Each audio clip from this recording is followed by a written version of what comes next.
మన ప్రభువును మన రక్షకుడు అయిన యేసుక్రీస్తు ప్రభువు అత్యున్నతమైన నామమున అందరికీ వందనాలండి. దేవునికి స్తోత్రాలు. పరిశుద్ధుడైన దేవుడు, పరమాత్ముడైన దేవుడు, పరమేశ్వరుడైన మన యేసుక్రీస్తు ప్రభువు రాత్రి సమయమందు మంచి నిద్రను మనకు అనుగ్రహించి మన బ్రతుకులలో మరొక నూతన దినమును మనకు అనుగ్రహించినందుకై సమస్త మహిమ, ఘనత, ప్రభావములు యేసుక్రీస్తు ప్రభువుకే చెల్లునుగాక. ఆ దేవాది దేవుడు ఈ నూతన దినములో మనందరికీ ఇచ్చిన దేవుని యొక్క వాగ్దానము, కృపావార్త.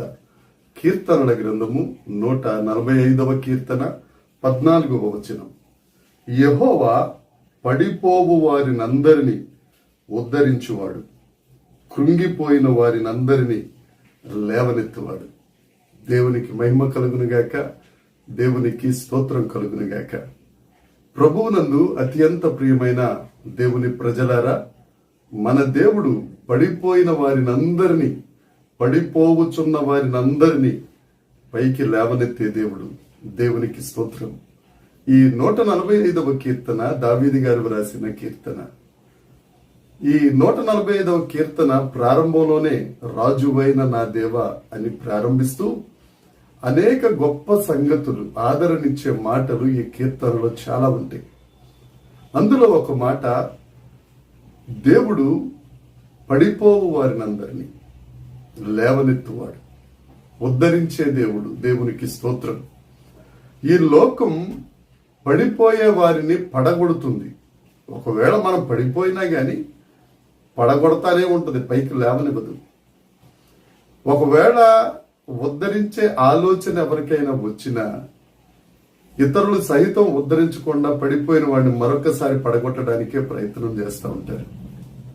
కానీ మన దేవుడు మనకిస్తున్న వాగ్దానం, యెహోవా పడిపోవు వారినందరినీ ఉద్ధరించే దేవుడు, పైకి లేవనెత్తే దేవుడు. దేవునికి స్తోత్రం కలుగును గాక. లూకాసు వార్తలో ఒక వ్యక్తి యెరూషలేము నుండి యెరికోకు దిగి వచ్చుచున్నాడు. ఈ మార్గ మధ్యంలో దొంగల చేత కొట్టబడి రోడ్డు పక్కన పడి ఉన్నాడు.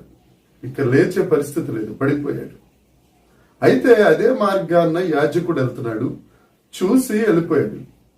ఆ తర్వాత లేవీడు వెళ్తున్నాడు, లేవీడు కూడా చూసి వెళ్ళిపోయాడు. యాజకుడు అంటే మతం, లేవీడు అంటే కులం. మతం నిన్ను రక్షించదు, కులం నిన్ను కాపాడదు. చాలా మంది అంటారు, ఒకవేళ మేము పాడైపోతేనండి, మేము పడిపోతేనండి, మా కులపోళ్ళు చాలండి మమ్మల్ని పైకి లేవనెత్తేస్తారు. ఏమి లేవనెత్తరండి. ఎవరైనా మనుషులు మనుషులే. వాక్యం చెబుతుంది కదా, మనుషులను నమ్ముకున్నట కంటే యెహోవాను ఆశ్రయించుట మేలు. మన దేవుడు మాత్రమే, మార్గమై ఉన్న యేసుక్రీస్తు ప్రభువు మాత్రమే, మంచి సమరయుడైన యేసుక్రీస్తు మాత్రమే పడిపోయిన వారిని లేవనెత్తుతాడు. ఆయన మన అపరాధముల చేత, మన పాపముల చేత, మన దోషముల చేత ఒకవేళ మనం పడిపోయినా ఆయనకు మన చెయ్యి అందిస్తే, ఆయన వైపు చూస్తే ఎల్లప్పుడూ నిన్ను ఉద్ధరించడానికే ఆయన ఇష్టపడుతున్నాడు. ఉద్ధరించుట అనే మాట ఇంగ్లీష్ లో అప్హోల్డ్, నిన్ను పైకి లేవనెత్తడానికి, నిన్ను పైకి తీసుకురావటానికి. పాడైన ఈ లోకం నిన్ను పాడు చేయటానికి ప్రయత్నిస్తే పరిశుద్ధుడైన యేసుక్రీస్తు ప్రభు నిన్ను పైకి తీసుకురావడానికి ఆయన సహాయం చేసే గొప్ప దేవుడు. ఆ దేవుడే నీ కొరకు ప్రాణం పెట్టాడు. ఆ దేవుడే తన శరీరం అంతా నలగగొట్టించుకున్నారు నీ కొరకు. ఆ దేవుడే తన ఒంటిలో ఉన్న రక్తము ప్రతి చుక్క, ఆఖరి చుక్క వరకు రక్తాన్ని చిందించిన దేవుడు. నిన్ను ప్రేమించి నీకు ప్రాణం పెట్టిన దేవుడు. నువ్వు పడిపోతూ ఉంటే ఎలా చూస్తూ ఉంటాడు? నిన్ను ఉద్ధరించే దేవుడు ఆయన. అలాగే ఈ 14వ వచనంలో ఉన్న మాట, కృంగిన వారిని ఆయన లేవనెత్తువాడు. చాలా మంది కృంగిపోతూ ఉంటారు. భక్తులు సహితం పరిశుద్ధ లేఖనంలో కృంగిపోయిన వారు ఉన్నారు. దావీదు 38వ కీర్తన 6వ వచనంలో అంటారు, శ్రమ వలన నేను కృంగిపోయాను. శ్రమ వలన ఆయన కృంగిపోయాడు. కొంతమంది బంధాలు, బాంధవ్యాల వల్ల కృంగిపోతారు. కొంతమంది ఆర్థిక పరిస్థితి వల్ల, ఆరోగ్య పరిస్థితి వల్ల కృంగిపోతారు. ఏదైతేనే నువ్వు కృంగిపోతే నిన్ను లేవనెత్తడానికి ఒక సహాయపు హస్తం, ఒక కరుణా హస్తం నీ కొరకు సిద్ధంగా ఉంది నా ప్రియుడా, నా సహోదరి సహోదరుడా. దావీదు కృంగిపోయాడు. ఏలియా యెజబెలు అనే ఒక స్త్రీ నేను నిన్ను చంపేస్తాను అని కబురు పెడితే ఆయన పారిపోయి కృంగిపోయి బదరీ వృక్షం కింద, ఈత రేగు చెట్టు కింద ఆయన విశ్రమించాడు. మరణాపేక్ష కలిగిన వాడిగా అక్కడ ఆయన నిస్సత్తువతో కృంగిన స్థితిలో ఉంటే దేవుని దూత వచ్చి ఒక్క భోజనం అతను తిన్నారు. ఏలియా 40 రోజుల ప్రయాణం చేశాడు. రాజులను అభిషేకించేవాడిగా, ప్రవక్తలను అభిషేకించేవాడిగా దేవుడు ఆయనను లేవనెత్తాడు. సామెతల గ్రంథంలో ఒక మాట ఉంటుంది, శ్రమ దినమున నువ్వు కృంగితే నువ్వు చేతగాని వాడు అయిపోతావు. నిన్ను చేతగాని వాడిగా చేయటం దేవునికి ఇష్టం లేదు. నువ్వు చేతగాని వాడిగా ఉంటావని దేవుడు నిన్ను ఆయన స్వరూపంలో ఆయన పోలికలో చేయలేదు. నువ్వు నిలబడాలి, నువ్వు గెలవాలి, విజయశీలుడిగా ఉండాలి, దేవుని నామాన్ని మహిమపరచాలి, దేవుని నామాన్ని ఘనపరచాలి, దేవుని నామమును ప్రకటించాలి. అందుకే మన దేవుడు పడిపోయిన వారిని ఉద్ధరించే దేవుడు, కృంగిన ప్రతి ఒక్కరిని లేవనెత్తే దేవుడు.